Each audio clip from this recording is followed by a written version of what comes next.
Welcome to the New Heights Show on Education. I'm Pamela Clark, founder and director of the New Heights Educational Group, and I'm here with David Smith, the founder of Silicon Valley High School, who has helped us get these podcasts produced and delivered to you. Yes, Pamela, when we saw the great things that you and your army of volunteers were achieving at New Heights, we wanted to get involved. We're happy to work with you to leverage the internet and make quality education accessible and affordable to everyone, everywhere. Thank you, David. We appreciate Silicon Valley High School helping us to get these podcasts out to the hundreds of thousands of listeners from all over the world. So I hope you enjoy the show.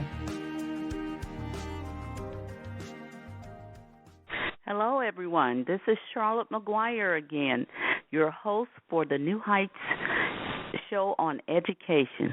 And I am truly thankful. And the fact that we're talking about concerns with Common Core and our children, I want to ask a special appeal from you today to give thanks for our children. And I am honored again to have with me Pamela Clark, the founder and director, New Heights Educational Group, Incorporated.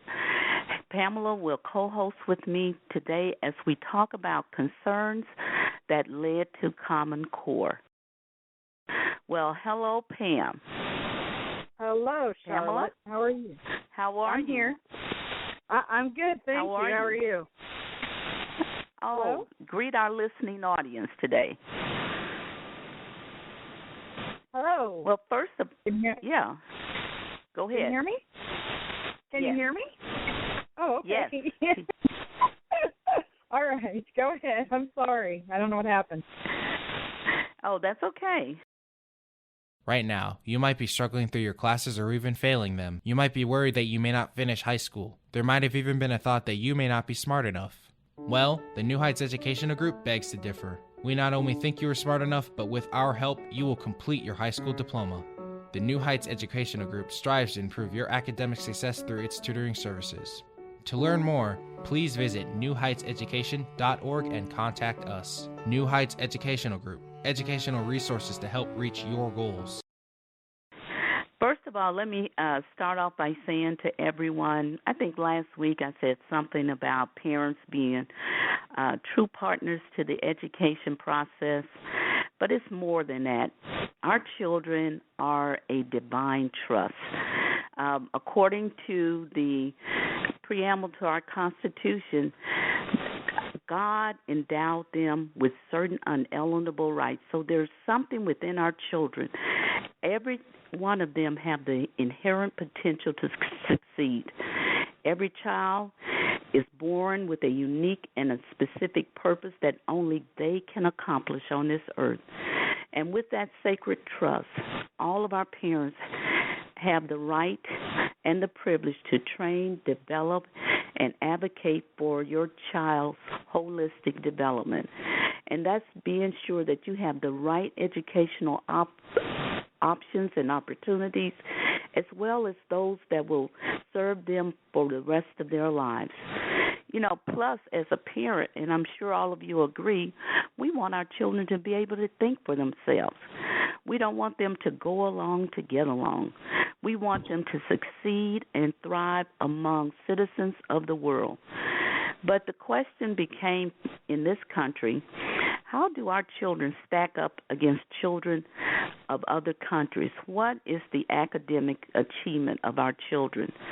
And it grew to a nationwide concern that America's K-12 education began to be addressed by the governors of the United States of America in 2005. And they were concerned, and through their Governors Association, they were looking at the U.S. students dropping further and further behind most industrialized countries, which included China and Japan. As a matter of fact, it was noted that China and Japan were blowing the U.S. away in math and science literacy. So where does all this information come from? Well, the Program for International Student Assessment, known as PISA, not pizza, but PISA, coordinated by the Organization for Economic Cooperation and Development, has measured performance of our 15-year-old students in math, science, and reading literacy every 3 years since 2002. And in 2012, the Program for International Student Assessment administered the assessment to 65 countries and education systems. In addition to those participating in the U.S. sample, there were 3 states, Massachusetts being one, that opted to participate as individual education systems. And so they extracted separate samples of their students' public schools records and included it to obtain a state-level results. And you know what happened? At that time, in 2012, 29 educational systems scored higher than the U.S. average. And Massachusetts, and that was one of the states that participated independently as a state, scored above the Organization for Economic Cooperation and Development average, as well as the United States average. The Program for International Student Assessment data also showed that there were 35 countries' educational systems that scored lower than the U.S. So we had 29 above the U.S. and 35 below the U.S. So the question becomes, national standards, do they make a difference? And as a matter of fact, for Massachusetts, Dr. Sandra Stosky, who was part of the validation committee and refused to sign off on Common Core standards, had set up the gold standard for language arts in Massachusetts, along with the assessment where their students were outscoring most students in the United States.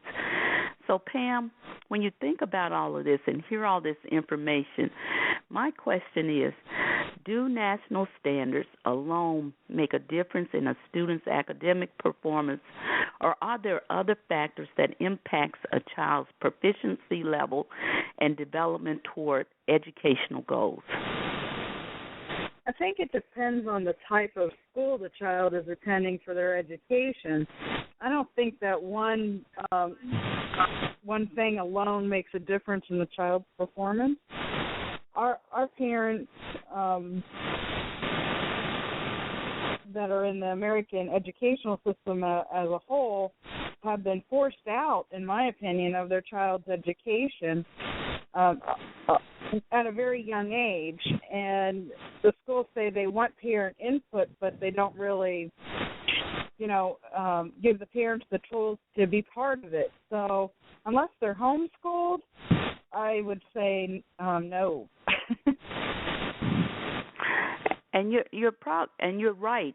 As a matter of fact, there was a study by the Massachusetts Institute of Technology where they showed that marriage is a key to closing the education opportunity gap and encouraging strong family units as a key.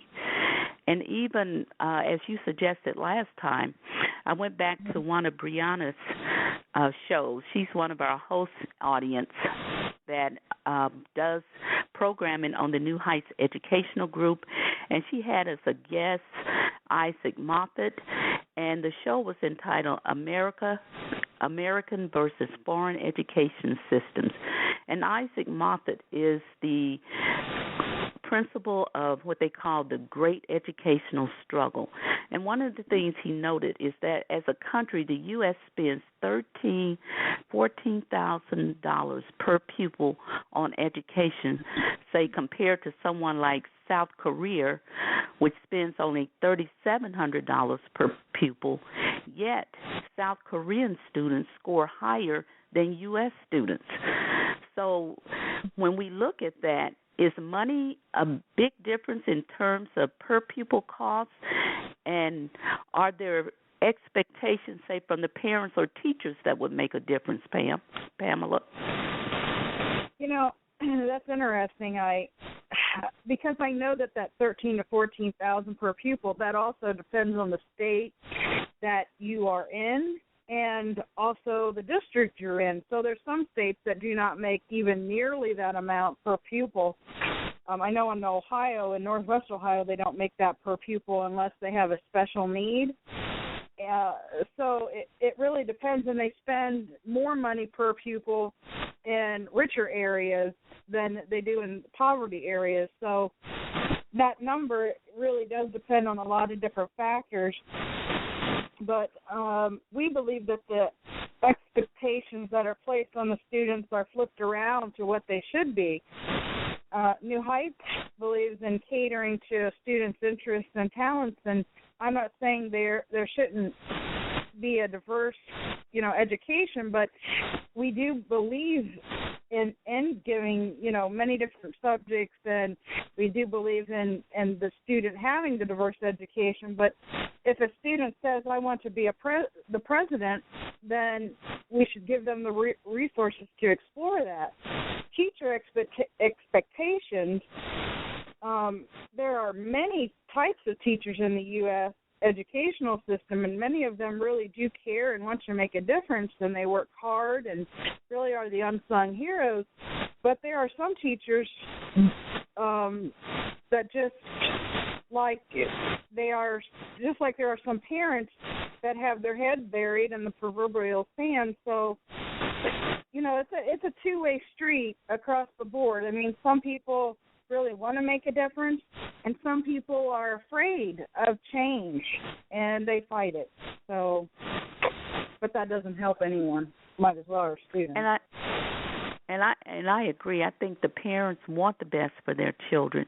Even parents of special needs children, or parents that even if the parent has behavioral health issues, because we dealt with some parents that have addictions.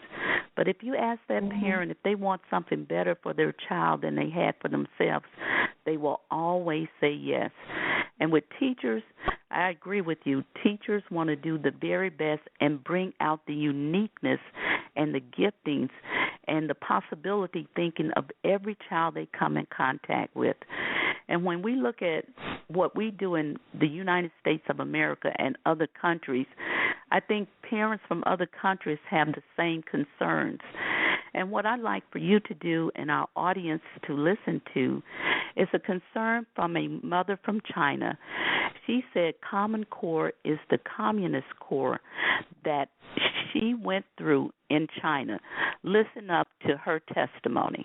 This podcast is brought to you by Silicon Valley High School, the world's fastest growing, video-based, self-paced, teacher-supported, fully accredited online school that's recommended by more than 96% of students. Take individual courses at just $95 each, or earn your high school diploma at any age. Check us out at svhs.co. Hello, my name is Lily Tang Williams. I am a Chinese immigrant with 3 children living in Colorado. I have the youngest daughter, 15 years old, who is a high school sophomore student in a local public school. I'm here to tell you, Common Core really scares me. It reminded me the communist education I had in China growing up under Mao's regime.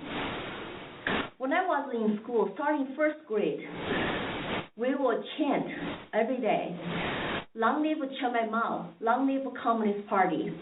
And we had nationalized controlled education by our government, nationalized curriculum, and nationalized standards. Our teachers had to teach to those standards and teach to test. All our teachers will lose their job. Our parents have no choice when it comes to what we are learning. There are no parental rights. And we would require to write diaries and turn over to teachers for review. This privacy concept, something I never heard of. And in our diary, we're supposed to do self-criticism, and we're supposed to report on others who have a politically incorrect speeches or thoughts, including your neighbors, your friends, sometimes even your families. It is a very sick system. Anyway, for our entertainment, when holiday comes, we will be required to sing songs and do revolutionary dances, to dress up like minorities or in soldiers' uniform, to thank Chiang Mai Mao and the Communist Party and saving us from poverty. Even though we were very poor ourselves, we could not even have enough food. The government also used a household registration system and a personnel file to keep track each citizen in China. I had a student file. This picture of me in middle school in Red Guard uniform is a picture they keep in my student file for 8th grade. The file will document all the details about you as a person, as a student, and your family, where you live, your political class, what kind of grades, what kind of behaviors, awards you get, punishments, any disciplinary actions against you, political incorrect behaviors, speeches, and of course, that they also put some teacher's opinion, recommendation there. Neither my parents nor I ever saw those files. And those files follow me and follow all other kids from 1st grade all the way to college, and then to our future jobs until you die. Without this personnel file, I think it's difficult for you to get any kind of job. And I broke the system by coming to the United States. They could not track me anymore. But the file is still in China. They sent my file actually to my hometown, probably stored somewhere. So even though I'm here, sometimes I feel haunted by my file. And it's really worrisome that the Common Core is collecting children's data in this country. It really scared me that, and that's going to be shared with also government agencies, with employers, with private corporations. So our children become a target for corporate profits and become experimental subjects for education. And the government then has all the control on every child in this country, even on every adult. And some people say, we're doing Common Core because we want our system to be like China. Chinese children test very high, which is true, but they are trained to be test takers, not to be critical thinkers. There's another story from China's side you don't know. Chinese children are very miserable. They don't have much life. They don't have time for extracurriculars like arts and athletes and community service. And from each level of school, from elementary to middle school to high school, they're all standardized tests you have to pass, or you will be falling behind. You will be held back. And I remember when you graduate from high school, there are nationalized tests too, or you don't graduate. So everyday study is about prepare to pass those tests. And high school kids are even more miserable because the pressure to perform, the pressure to pass college exam, which is once a year nationalized exam for 3 days. And if you screwed up one time, it's like your life is done. You have to come back next year to retake the exam. That's the only way you can go to college, is to pass this nationalized college exam once a year. Lots of people spend money and time to give their kids extra study time at night by going to other private training preparation schools. And sometimes on the weekends, high schoolers have 12 to 14 hours a day. What kind of life is that? Also, when it comes to national curriculum, Department of Ministry in China, of course, carry out the central government's guidelines. They have to take politics as requirement, one of the subjects starting after middle school. And what is the politics? It's nationalized indoctrination. And there are some kids who graduate even from college today, don't know what China history is really about, don't know what Mao did during Cultural Revolution. 50 million people starved to death, even though the party said it was caused by natural disasters. And then the students don't know what happened in 1989, Tiananmen Square massacre, when the government ordered soldiers to kill its students. Chinese did not own any guns. They still cannot own any guns. So even though the citizens were against the massacre, they could not do anything. So why we want to be like China? Because if you look at how many Nobel Prizes winners from China, educational system, zero. While U.S. is ranked as number one for Nobel Prize winners in terms of medicine and science. So do not just think test scores matter. It's everything. That kind of system actually suppresses free mind. It kills innovation. It kills the joys of learning. And there's no creativity. And it makes our teachers become test givers, make our students become robots, test takers. They're taught to conform, to follow, and they are not going to challenge authority, when they grow up. Is that what we want for America? And I thought I came to this country for freedom and for the individual rights and liberty and to be left alone by the government. But now, how can I let my child go through the same thing I went through in China? So Mr. President Obama, Mr. Gates, and Mr. Jeb Bush, you're pushing for Common Core. Can you convince me to go through this again in this country? Because Common Core remind me of the Communist Core I had in China. Why should I let my child to go through this again? Remember the famous saying by Abraham Lincoln. He said the philosophy of the schoolroom today will be the philosophy for the government next generation. If we really want this country to remain to be land of the free, home of the brave, then we need to stop Common Core. So parents, please opt your children out now. Teachers, please speak up, have courage to refuse the testing. All Americans who love this country, please join the fight before it's too late. Let's fight together. Let's unite it, repeal Common Core. Thank you very much. Pamela? Hello, my name is Lily Tang Williams. Pamela, if that is not a wake-up call for America. Now, here is a Chinese parent that has migrated or would be considered an immigrant here in America. She's become an American because of the liberties and opportunities that exist for her children to be free and to express themselves, to develop into the unique human being that only they can become, to be creative. And here Miss Lily is telling us, do we want Common Core for our children? This is a wake-up message.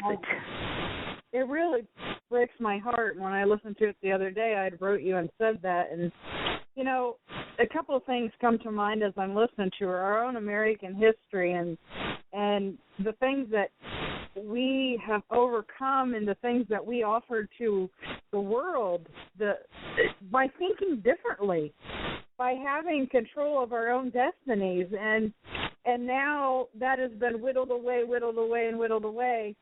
And also, I know for a fact that we were talking about money earlier and the cost per pupil. I know we have a student right now that's taking 8 courses with us as a high schooler. We're helping her mother and father with educating her, and we provided tutors and everything else, and she's been with us, I think, since November, and she's paid us over $120. And I can tell you that we've made more of a difference than the charter school she was in before us and the public school that she was in before that. And she'd tell you the same thing. In fact, her words are, we're a lot more practical than those other places, even though we're not a school. The guidance that we give it, and for very low amount of money. In fact, they were trying to pay me more, and I actually had to tell them, you don't have to pay this, like what I mean. This isn't, this amount's fine, and you know what I mean? So it's, for us, I know that the amount of money that we charge isn't even a fraction. I mean, no one's ever even paid us $1,000 for one student, nothing even close to that. But the differences that we're making compared to what the educational system is making, there's no comparison. And the results and I would that we're agree getting, with you. Yeah, and the results we're getting can't even be measured on their scale. Their scale fails in comparison to us, and I stand by that statement. I know a lot of people are like, how can she say that? She's not even a school. Well, It's true. Well, you know what? If high state standards lead to indoctrination of our children, parents need to wake up. And as a matter of fact, in preparation for next week's show, everyone in the listening audience, you need to discover what is your governor's position on Common Core. Because next week, we're going to talk about why did the governors of the United States of America opt into Common Core. So we're running out of time, Pamela. Unfortunately, this was a great topic. So I will see you next time. We hope you enjoyed today's show. Don't forget to rate us and follow us on your podcast player. Check out our show page, radio.newheightseducation.org, for monthly announcements and other happenings.